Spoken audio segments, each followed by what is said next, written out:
નમસ્કાર દર્શક મિત્રો, નયા ભારત ન્યૂઝમાં તમારું હાર્દિક સ્વાગત છે। હું છું મંશ્રી શેરવાનું। હવામાન વિભાગની આગાહી અનુસાર ડભોઈ શહેરમાં જોરદાર પવન, બપોર બાદ વાતાવરણમાં જોવા મળ્યો હતો પલટો। પવનના સુસવાટા અને ધૂળની ડમરીઓ રોડ ઉપર ઉડવા લાગી।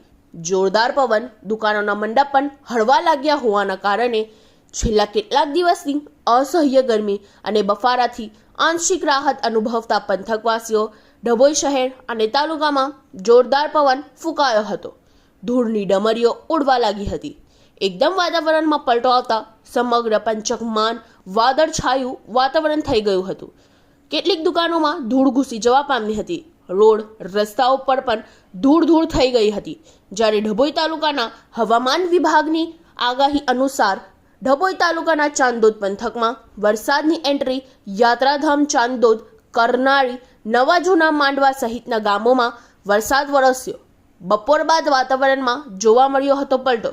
પવનના સુસવાટા અને વંટોળ સાથે વરસાદ। ચાંદોદના નર્મદા કિનારે કેટલાક યાત્રિકો મંડપ નીચે દોડી ગયા તો કેટલાક યાત્રિકોએ વરસાદી સ્નાન કરી ગરમીથી રાહત મેળવી। છેલ્લા કેટલાક દિવસની અસહ્ય ગરમી અને બફારાથી આંશિક રાહત અનુભવતા પંથકવાસી।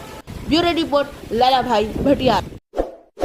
इस वीडियो को लाइक करें, हमारे चैनल को सब्सक्राइब कर बेल आइकन जरूर प्रेस करें